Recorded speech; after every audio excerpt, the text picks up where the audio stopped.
Os 11 erros mais perigosos que você precisa evitar. Morar sozinho parece, à primeira vista, como um território de liberdade absoluta. A chave que gira na fechadura abre não apenas a porta de um espaço físico, mas também a sensação de que ninguém mais dita as regras. Ninguém interfere nos horários. Ninguém controla os pequenos gestos que antes eram observados.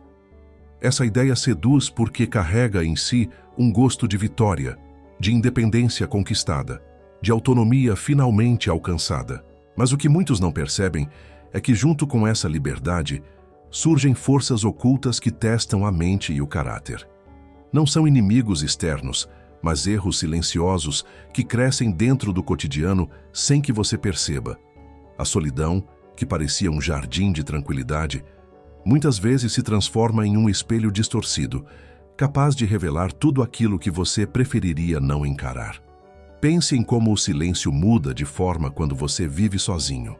No início, ele é um bálsamo, uma pausa depois de um dia cheio de ruídos. Aos poucos, se não for bem administrado, ele se torna um peso invisível. Esse silêncio se alonga nas noites, ecoa nos corredores e começa a cobrar um preço. Você se percebe sem referências externas, sem correções sutis, sem aquela voz que contraria ou reforça suas escolhas.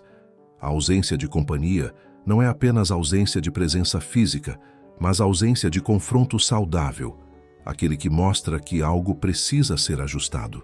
Quando ninguém observa, fica fácil normalizar padrões que antes seriam insustentáveis. Deixar pratos acumulados, adiar tarefas simples, pular refeições, dormir tarde demais, ignorar a bagunça. Detalhes pequenos que parecem irrelevantes, mas que se tornam, no conjunto, uma forma de autoabandono.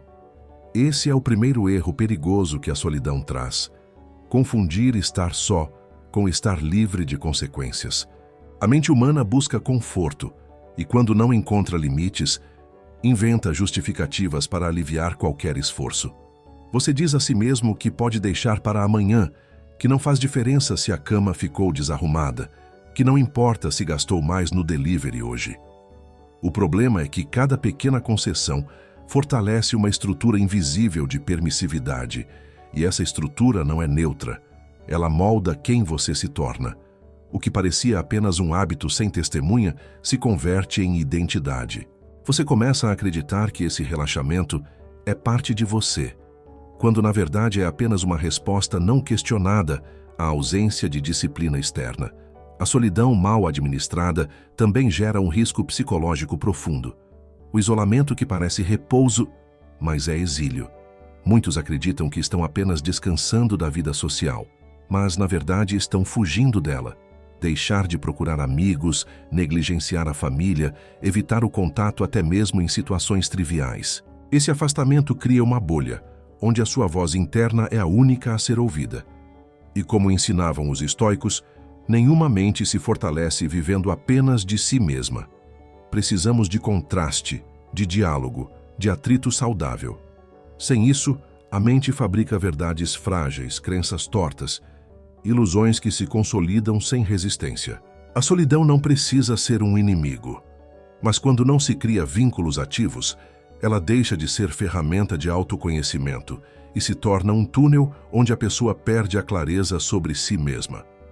Quantos já experimentaram essa sensação de acreditar que estão bem sozinhos, apenas para descobrir mais tarde que estavam presos em uma rotina de pensamentos circulares?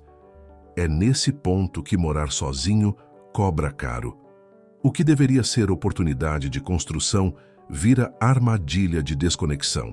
O erro não é estar sozinho, mas estar sozinho sem saber usar essa condição como campo de crescimento. A ausência de conexões externas leva à normalização de padrões ruins. Se ninguém aponta o seu excesso de horas no celular, você acha natural. Se ninguém nota a sua falta de energia, você chama de preguiça passageira. A verdade é que o olhar do outro muitas vezes funciona como um espelho que corrige, e quando esse espelho desaparece, a distorção cresce sem resistência. O peso invisível da solidão, portanto, não está no silêncio em si, mas na forma como você lida com ele. Para alguns, ele se torna um laboratório de ideias, um espaço de criação, um treino de clareza mental. Para outros, se transforma em um cárcere macio, confortável por fora e corrosivo por dentro. O mesmo quarto pode ser templo ou prisão, depende da postura que você adota diante dele. É nesse detalhe que se decide o futuro de quem mora sozinho. A escolha de usar o silêncio para aprofundar a mente ou para se perder em distrações. E a linha entre esses dois caminhos é muito mais tênue do que parece. Aqui está a reflexão que não pode ser ignorada. Você está construindo uma independência que fortalece ou está apenas alimentando um isolamento que fragiliza? A resposta não virá de um único gesto, mas do somatório dos pequenos hábitos que você repete diariamente sem perceber.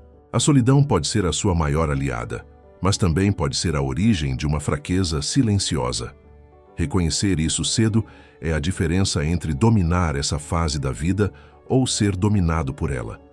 Rotina destruída pelo tempo livre é uma das armadilhas mais traiçoeiras de quem mora sozinho.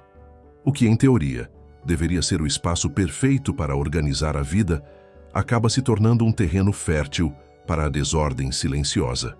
A ausência de alguém ao lado para marcar ritmo, cobrar horários ou compartilhar tarefas cria um vácuo. E nesse vácuo, cada minuto parece escorregar para onde é mais fácil. O erro não é a falta de rotina, mas acreditar que viver sem estrutura é sinônimo de liberdade. Essa confusão é perigosa porque não mostra sinais imediatos. Você acorda mais tarde, toma café em qualquer hora, deixa a louça para depois, trabalha ou estuda de forma dispersa. No início, tudo parece controlável, mas aos poucos, o corpo e a mente começam a sentir o peso de uma rotina que não existe. A mente humana precisa de ordem para se fortalecer. Quando você deixa os dias se embaralharem, a percepção do tempo se dilui. Você perde a noção de prioridades, começa a adiar tarefas importantes, perde o fio da disciplina que antes parecia natural. O que era liberdade se transforma em procrastinação crônica. E não se trata apenas de perder prazos ou acumular bagunça. Trata-se de perder clareza mental. Um espaço desorganizado reforça um pensamento desorganizado. Uma rotina sem rituais abre espaço para uma mente que não enxerga limites. É como se a sua própria casa passasse a ditar o tom da sua vida. Bagunçada, atrasada, confusa. O detalhe que poucos percebem é como pequenos rituais funcionam como âncoras de estabilidade. Arrumar a cama pela manhã não é apenas uma tarefa doméstica.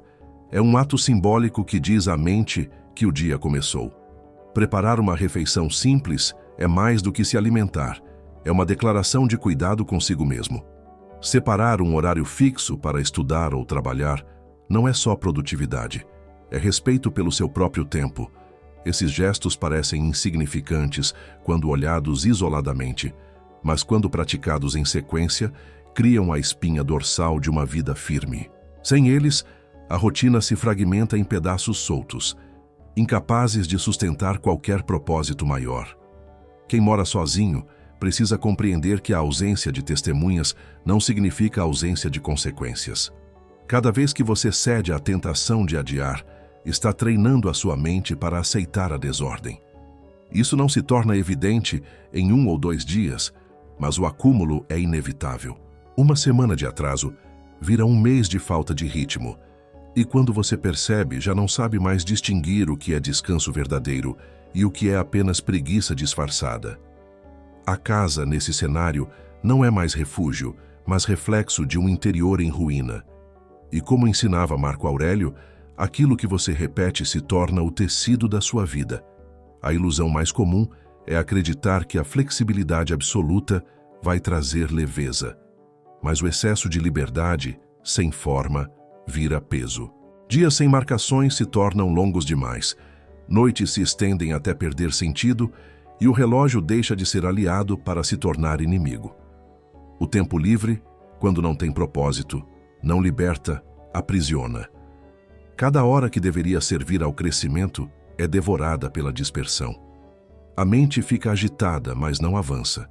O corpo fica cansado, mas não trabalhou. E assim nasce a sensação de vazio. Muito tempo passado, nada construído.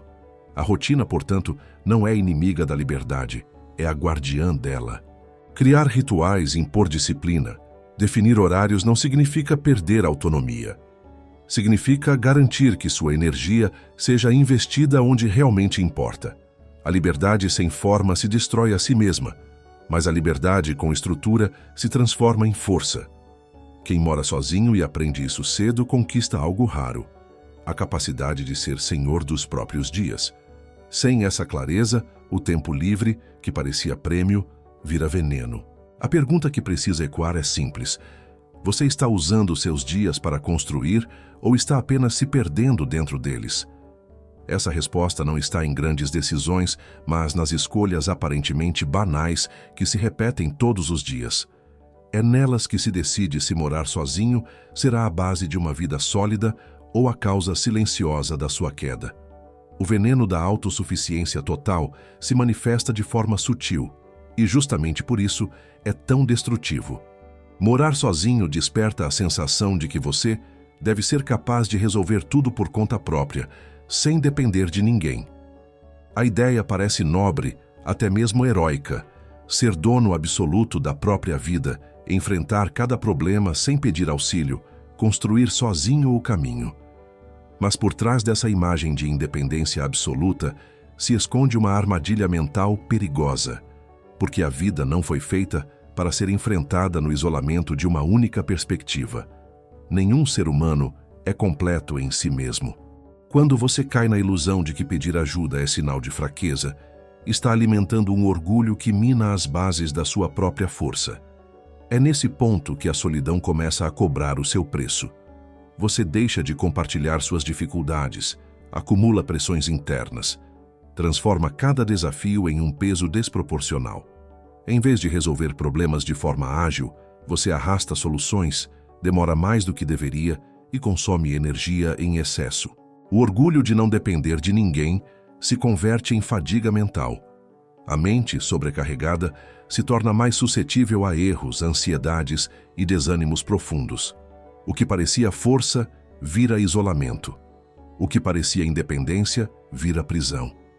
Os estoicos sempre lembravam que a verdadeira fortaleza não está em nunca precisar de ninguém, mas em saber reconhecer quando buscar apoio. Assim como o guerreiro mais preparado não luta sozinho em batalhas, o ser humano não cresce negando vínculos. A autossuficiência total ignora um fato simples: todos somos parte de uma rede invisível que sustenta a vida. É no diálogo que se encontram respostas mais rápidas, é na troca que surgem novas perspectivas, é no apoio mútuo que a existência se torna menos pesada. A autossuficiência tóxica também corrói relacionamentos. Quem acredita que não precisa de ninguém, pouco a pouco, distancia-se das pessoas que mais importam. O orgulho cria um muro invisível, impede pedidos de ajuda, mas também impede ofertas de proximidade. Os amigos se afastam, a família se torna distante e o indivíduo começa a acreditar que realmente só lhe resta contar consigo mesmo. Esse ciclo é autodestrutivo. Não há virtude em se isolar do mundo para manter a máscara da força. Virtude existe em reconhecer limites, em se abrir ao outro quando necessário, em entender que compartilhar fragilidades não reduz dignidade, mas fortalece vínculos. Quem mora sozinho precisa estar atento a esse veneno, porque ele se infiltra em pequenas decisões. Você evita pedir conselhos sobre dinheiro, mesmo quando sente insegurança. Recusa falar sobre sua saúde, acreditando que pode resolver sozinho. Guarda para si problemas emocionais, convencido de que tudo se resolve com o tempo. Cada escolha desse tipo aprofunda a sensação de isolamento e reforça a ilusão de autossuficiência. O resultado é previsível. Quando a crise vem, ela encontra um terreno solitário, sem apoio externo, e o impacto se torna devastador. A maturidade está em inverter essa lógica. Pedir ajuda não é desistir, é agir com sabedoria. Ao buscar apoio em momentos certos, você poupa energia, aprende com a experiência de outros e fortalece sua própria capacidade de enfrentar situações. A autossuficiência verdadeira não exclui o outro, mas sabe integrá-lo no momento adequado. O que mata não é a solidão em si, mas o orgulho que a transforma em isolamento tóxico. Reconhecer isso é dar um passo decisivo para transformar a experiência de morar sozinho em uma etapa de crescimento real e não em uma armadilha silenciosa. O que você precisa perguntar a si mesmo é: minha independência está me fortalecendo ou está me isolando? A resposta a essa questão define se sua solidão será terreno fértil para a maturidade ou campo árido onde tudo se desfaz. Finanças em risco silencioso é um dos pontos mais perigosos de quem vive sozinho, porque raramente aparece de forma imediata. Quando não há ninguém observando seus hábitos, cada pequeno gasto parece inofensivo, quase invisível. O delivery depois de um dia cansativo, a assinatura de um serviço que você mal usa, o hábito de comprar por impulso algo que dá a sensação de recompensa instantânea. Nada disso parece relevante quando visto de forma isolada, mas somado ao longo das semanas, cria uma corrente de desperdícios que lentamente drena sua estabilidade. Morar sozinho expõe essa fragilidade porque você não tem ninguém para lembrar, questionar ou dividir responsabilidades. E quando a desordem financeira se instala, o peso recai inteiro sobre você. O maior erro aqui não é gastar, mas gastar sem consciência. As finanças não desmoronam de uma vez. Elas escorrem por frestas quase imperceptíveis. É como uma casa com goteiras. Uma não chama a atenção, mas várias acumuladas durante meses corroem a estrutura. Assim acontece com quem vive sozinho e não percebe o quanto as pequenas escolhas diárias moldam seu futuro financeiro. Não é a grande compra que derruba, mas os vazamentos invisíveis que corroem sua base. A armadilha é acreditar que controlar dinheiro significa apenas pagar contas em dia. Essa é apenas a superfície. O risco maior está no dinheiro que some sem ser percebido. Esse descontrole silencioso gera dois efeitos devastadores. Primeiro, o impacto emocional. A mente perde a sensação de segurança, vive em estado de alerta constante, alimentando preocupações com o futuro. Segundo, o impacto prático. Sem reserva, qualquer imprevisto se torna crise. Uma conta de emergência, um problema de saúde, uma despesa inesperada.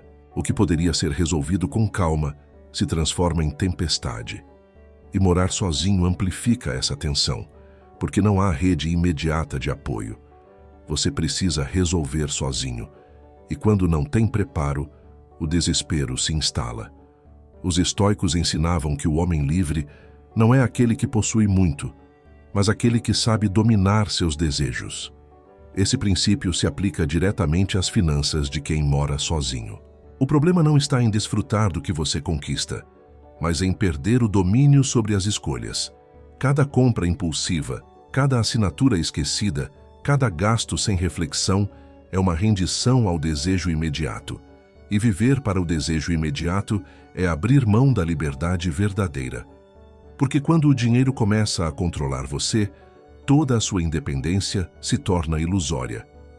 É preciso enxergar as finanças não como um fardo, mas como um campo de treino da disciplina. Planejar não é limitar, é garantir tranquilidade para o futuro. Evitar desperdícios não é privação, é sabedoria. Aprender a reconhecer os próprios padrões de consumo é tão importante quanto manter a casa organizada ou cuidar da saúde. Morar sozinho oferece a chance de desenvolver essa clareza, porque você tem controle total sobre as entradas e saídas. Mas se não presta atenção, esse mesmo controle vira descuido. A pergunta que precisa ser feita é: o dinheiro que sai da sua conta está servindo ao que realmente importa ou apenas alimentando distrações momentâneas? Quem não responde a isso com sinceridade acaba descobrindo tarde demais que a independência financeira não se constrói sozinha. Ela nasce de escolhas conscientes, repetidas diariamente, até se tornarem parte da sua identidade. Morar sozinho pode ser a escola perfeita para isso, mas também pode ser a armadilha mais dura. A diferença está em como você lida com os riscos invisíveis que, pouco a pouco, moldam o futuro da sua vida.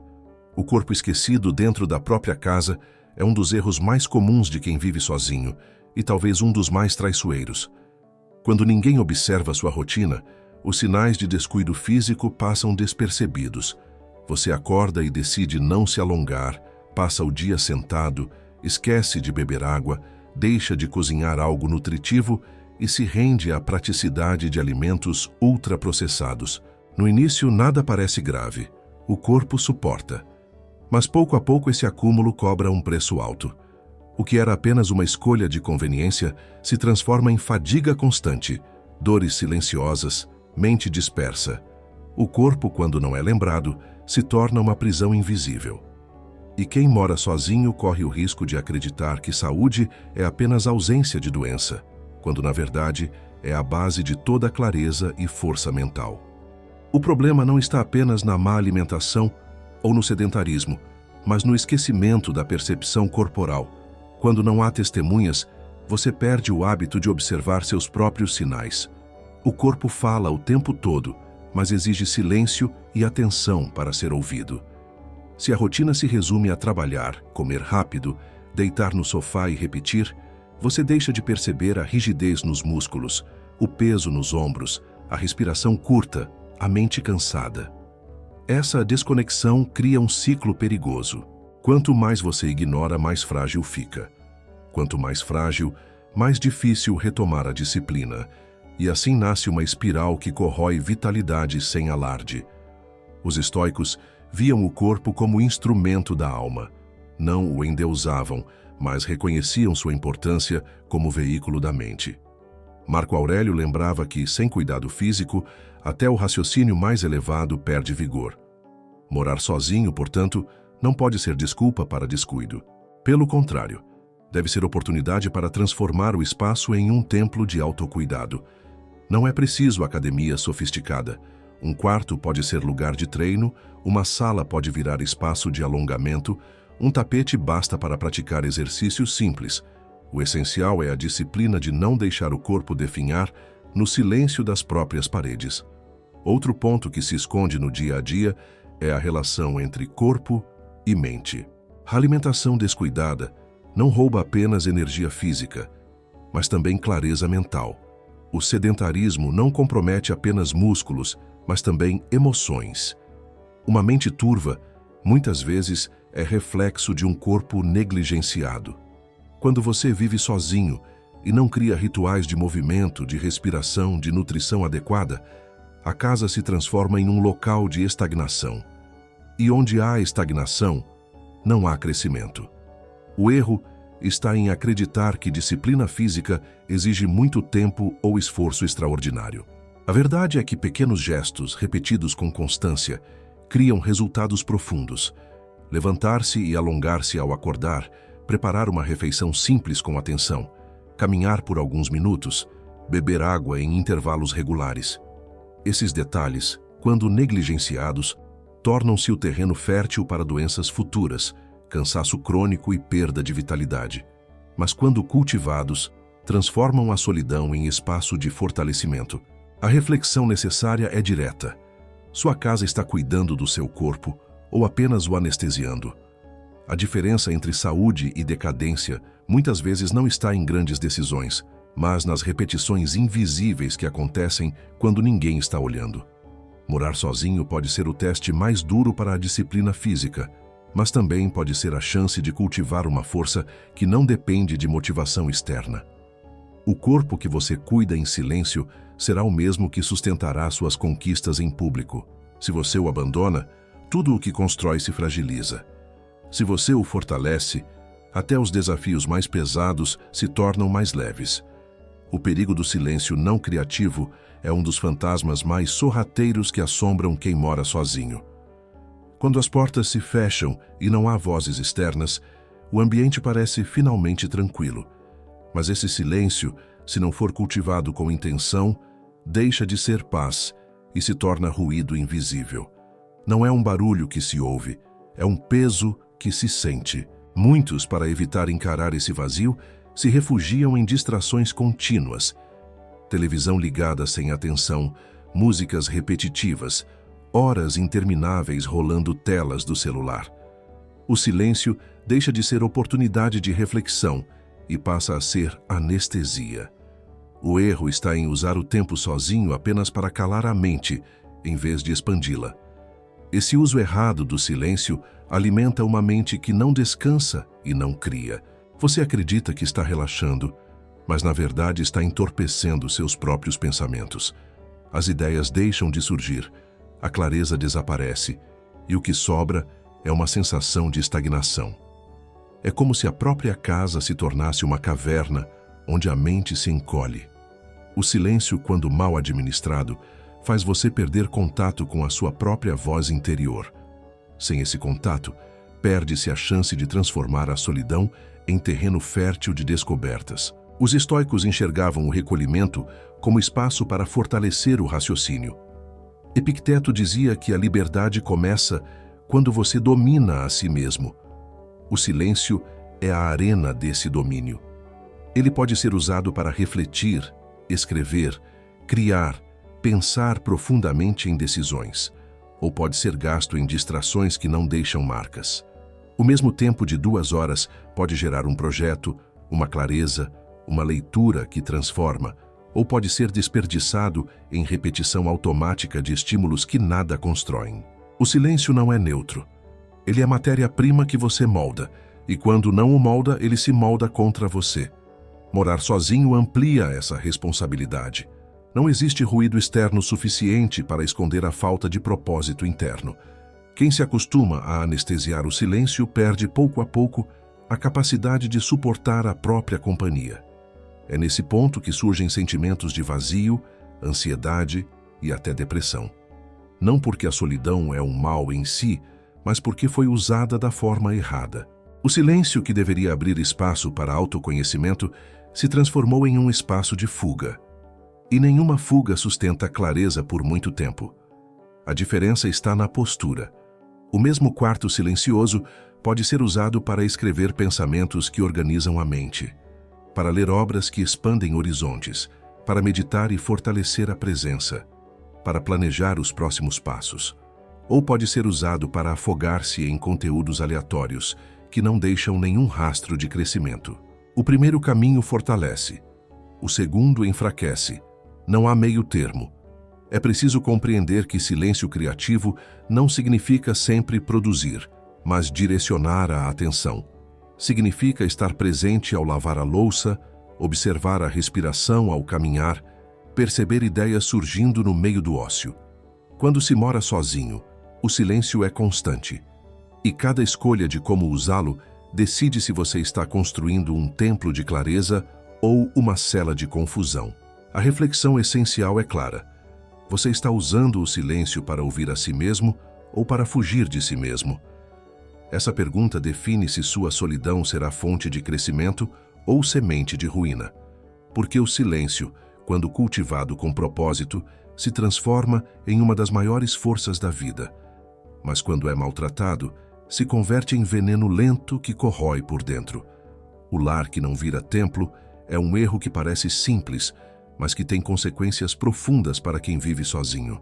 A casa, quando não é cuidada com intenção, se torna apenas um espaço de passagem, quase como um depósito de objetos e pessoas cansadas. Você entra, larga as coisas, se joga em qualquer canto, come de qualquer forma, dorme em qualquer hora. Essa falta de propósito no ambiente se infiltra na mente. A desorganização externa começa a refletir em desordem interna. A falta de beleza e harmonia ao redor mina, pouco a pouco, a clareza mental. O erro está em tratar a própria moradia como um dormitório funcional, em vez de enxergá-la como um espaço de fortalecimento e identidade. A casa é o espelho invisível da mente. Quem mora sozinho carrega a responsabilidade de transformar esse espaço em um aliado. Quando a casa é caótica, a mente se torna caótica. Quando o ambiente é escuro, abafado e descuidado, a energia vital se deteriora. O lar pode ser tanto prisão quanto refúgio. Pode alimentar estagnação, ou pode servir como lugar de renascimento diário. É nesse detalhe que se encontra um dos maiores erros: não compreender que a estética do espaço molda o estado interno. As cores, a iluminação, os objetos, tudo comunica algo para o subconsciente. Quem ignora isso se condena a viver em um espaço que, em vez de sustentar, enfraquece. Os estoicos viam valor em simplificar, mas não em viver no abandono. Um ambiente simples, limpo, funcional e intencional fortalece o espírito. Não é luxo, é disciplina. A beleza não está na quantidade de coisas, mas na harmonia do que é essencial. Transformar o lar em templo não exige riqueza, mas consciência. Uma mesa organizada, um espaço de leitura, uma cama arrumada, uma área de silêncio para refletir. São escolhas que convertem a solidão em força, porque transformam cada canto da casa em lembrete de quem você quer se tornar. Morar sozinho amplia ainda mais essa necessidade. Quando não há ninguém para compartilhar o espaço, cada detalhe é reflexo da sua postura diante da vida. O prato sujo que fica na pia não é apenas desleixo doméstico, é um sinal de adiamento. A bagunça acumulada no quarto não é só falta de tempo, é evidência de que a mente também está deixando para depois o que precisa ser feito agora. Por outro lado, a ordem cultivada em cada ambiente não é apenas estética, é uma prática de disciplina mental. Quando você organiza o espaço externo, organiza também o espaço interno. O erro de não transformar o lar em templo também rouba a sensação de proteção. A casa deveria ser o lugar onde você recarrega forças, se reconecta, recupera clareza. Mas para muitos, ela se torna apenas cenário de procrastinação, de dispersão, de enfraquecimento. É como se o próprio espaço que deveria oferecer refúgio passasse a sugar energia. O que deveria fortalecer se torna fardo. E tudo isso acontece porque não houve intenção em moldar o ambiente como ferramenta de crescimento. A reflexão que surge é inevitável. A sua casa hoje fortalece quem você é ou apenas reflete o que você deixou de cuidar? Essa pergunta precisa ser respondida com sinceridade. Porque se o ambiente em que você vive não é um aliado, então ele já está trabalhando contra você. Transformar o lar em templo não é detalhe estético, é estratégia de vida. É garantir que cada vez que você feche a porta, esteja entrando em um espaço que lembra quem você é e quem você pode se tornar.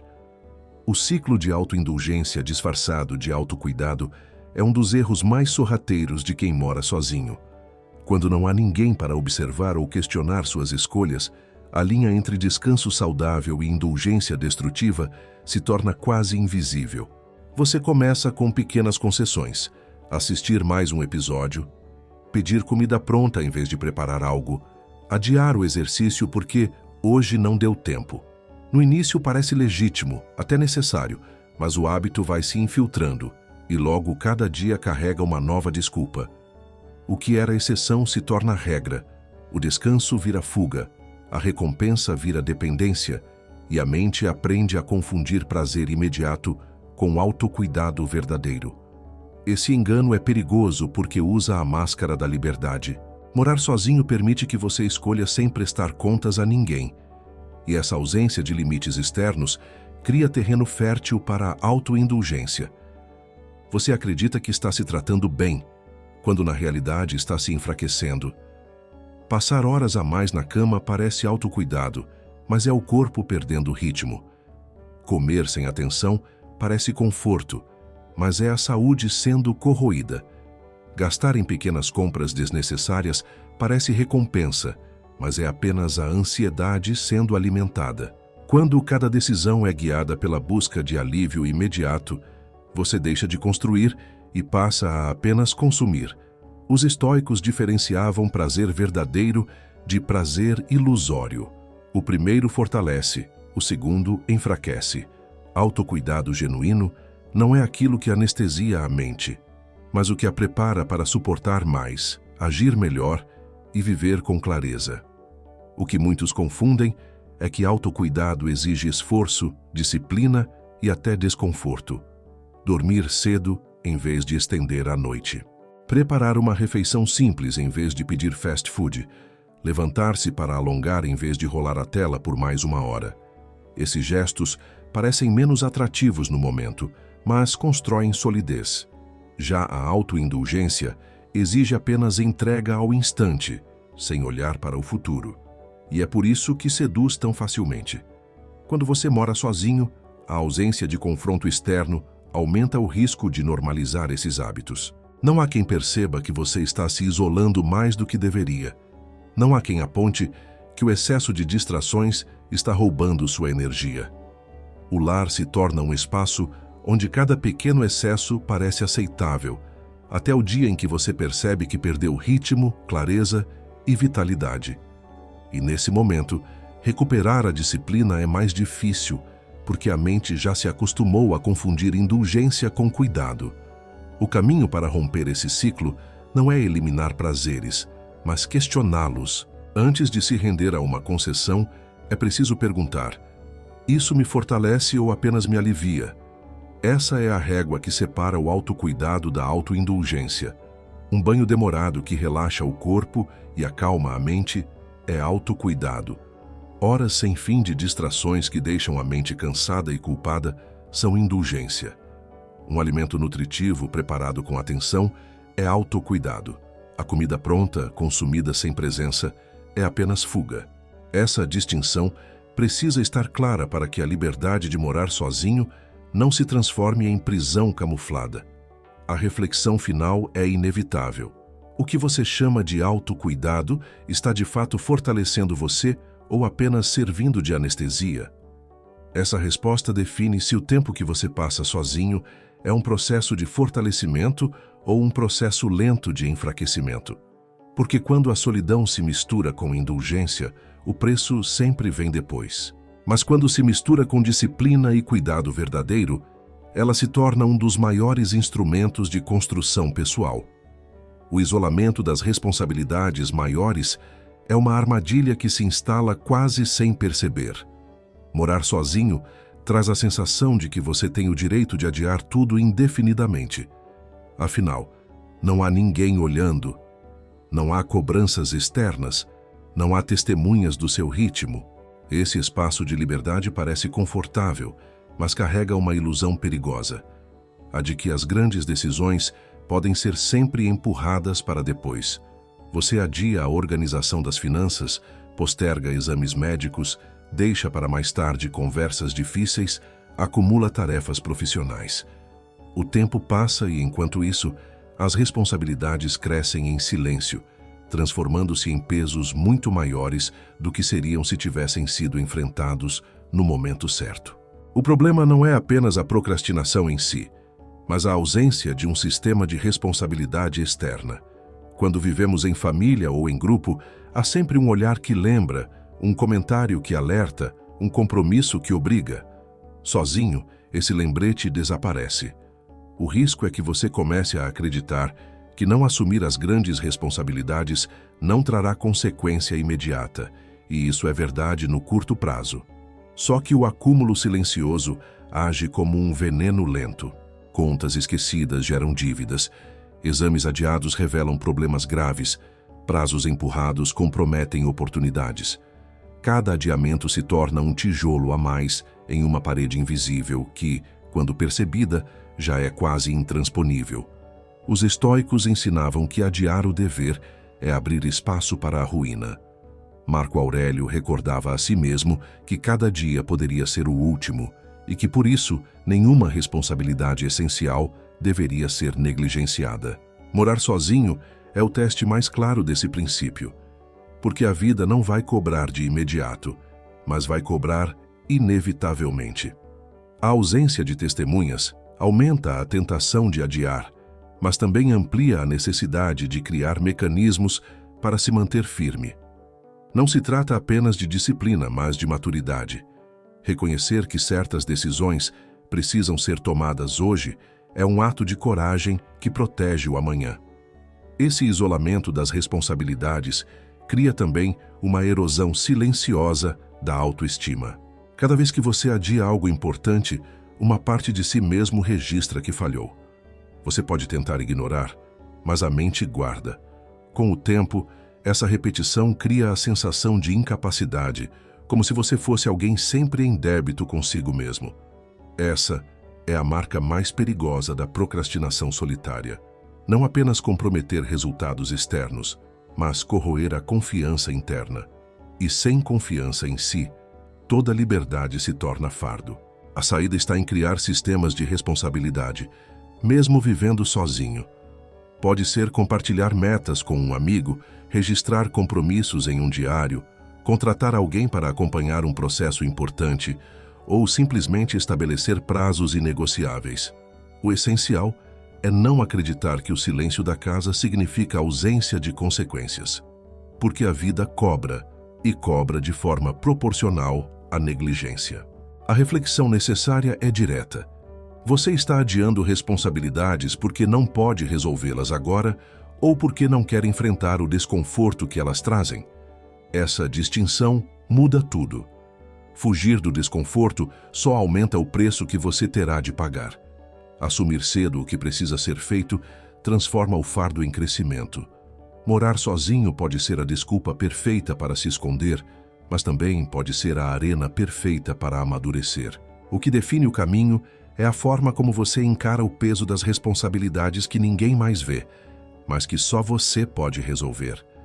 Esquecer que a solidão é temporária é talvez o erro mais profundo de quem mora sozinho, porque transforma uma fase em identidade. Muitos começam a acreditar que viver isolado é seu destino final, que a vida seguirá sempre nesse formato, e acabam moldando hábitos, pensamentos e até sonhos a partir dessa crença limitada. O perigo está em deixar que a experiência de estar só se confunda com a essência de quem você é. A solidão pode ser um capítulo poderoso de autodescoberta, mas jamais deveria se tornar rótulo permanente. Quando você esquece que esse momento é apenas uma ponte, perde a capacidade de enxergar horizontes mais amplos. Esse erro gera consequências invisíveis. Aos poucos, a pessoa se acostuma com o isolamento a ponto de evitá-lo mesmo quando não é mais necessário. Relações são vistas como ameaças à liberdade. Compromissos são encarados como peso. Responsabilidades compartilhadas parecem prisões. O indivíduo começa a construir um mundo interior onde só existe ele mesmo, e essa construção, que parecia fortalecer, na verdade fragiliza. Porque nenhuma mente se expande vivendo apenas do seu próprio reflexo. A ausência de contato real com os outros limita a visão de mundo, reduz a capacidade de adaptação e enfraquece a alma. Os estoicos viam a vida como uma constante mudança de cenários. Marco Aurélio lembrava que tudo na natureza é transição, e resistir a isso é se condenar ao sofrimento. Morar sozinho é uma dessas transições. Para alguns dura anos, para outros apenas meses, mas em todos os casos deveria ser encarado como um campo de treino, e não como prisão vitalícia. Quando você entende isso, aproveita a solidão para se fortalecer, mas mantém o olhar aberto para o momento em que novos vínculos surgirem. Não se apegar à solidão como estado definitivo é essencial para manter a mente flexível e o coração preparado para relações futuras. O maior risco de acreditar que a solidão é eterna é cair em uma narrativa de conformismo. Você para de buscar crescimento, para de criar laços, para de se expor a novas experiências. A casa se torna um casulo, e o casulo que deveria preparar para o voo se transforma em tumba. Não há nada mais triste do que alguém que transforma sua liberdade em isolamento perpétuo. O erro não está em morar sozinho, mas em acreditar que essa condição define sua vida para sempre. A chave está em mudar a perspectiva. Use esse tempo para se fortalecer, para organizar suas finanças, cuidar do corpo, moldar sua disciplina, aprofundar seu autoconhecimento. Trate a solidão como ferramenta, não como destino. Ela pode ser o terreno onde você constrói raízes firmes, mas essas raízes devem servir para sustentar futuros ramos, não para aprisionar você em um tronco solitário. A pergunta final é inevitável. Você está usando a solidão como ponte ou como prisão? Essa reflexão define se morar sozinho será um capítulo transformador ou uma sentença silenciosa. Quando você reconhece que tudo na vida é passagem, aprende a extrair força do presente sem se apegar ao formato atual. E então a solidão deixa de ser ameaça e se torna aliança, não porque dure para sempre, mas justamente porque prepara você para tudo o que ainda está por vir. Chegar até aqui é perceber que morar sozinho nunca foi apenas sobre independência, mas sobre enfrentar um campo de provas silencioso, onde cada escolha revela quem você realmente é. A solidão mostra tanto sua força quanto suas fraquezas, amplia virtudes e expõe falhas que antes ficavam escondidas na presença dos outros. Cada um dos erros que exploramos não é apenas um detalhe de rotina, mas uma porta que pode levar ao crescimento ou ao enfraquecimento. O peso invisível da solidão, a rotina fragmentada, o veneno da autossuficiência, as finanças negligenciadas, o corpo esquecido, o silêncio mal administrado, o lar que não se torna templo, a indulgência disfarçada de cuidado, o adiamento das responsabilidades e o perigo de acreditar que a solidão é eterna, formam um conjunto de desafios que testam dia após dia a disciplina, a clareza e a coragem. Mas há uma verdade que precisa ser dita. Cada um desses erros também é uma oportunidade. Se você os reconhece cedo, ganha o poder de moldar sua vida com intencionalidade. A disciplina que você cultiva sozinho será a mesma que sustentará seus vínculos futuros. O cuidado que dedica ao corpo e à mente no silêncio da sua casa será a base para enfrentar o mundo com energia renovada. A ordem que cria no seu espaço será reflexo da ordem que levará para dentro de cada decisão. E a coragem de não se deixar enganar pelo conforto ilusório é o que garantirá que sua solidão não se torne prisão, mas ponte para algo maior. Morar sozinho pode ser ruína ou pode ser renascimento. Tudo depende de como você encara os erros que tentam se infiltrar em silêncio. Evitá-los não significa viver sem falhas, mas aprender a reconhecê-las, corrigi-las e usar cada detalhe do cotidiano como exercício de fortalecimento. Os estoicos nos lembram que não é a circunstância que determina o valor da vida, mas a forma como você a conduz. E conduzir com clareza, disciplina e coragem é o que transforma a experiência de estar só em um capítulo poderoso de maturidade.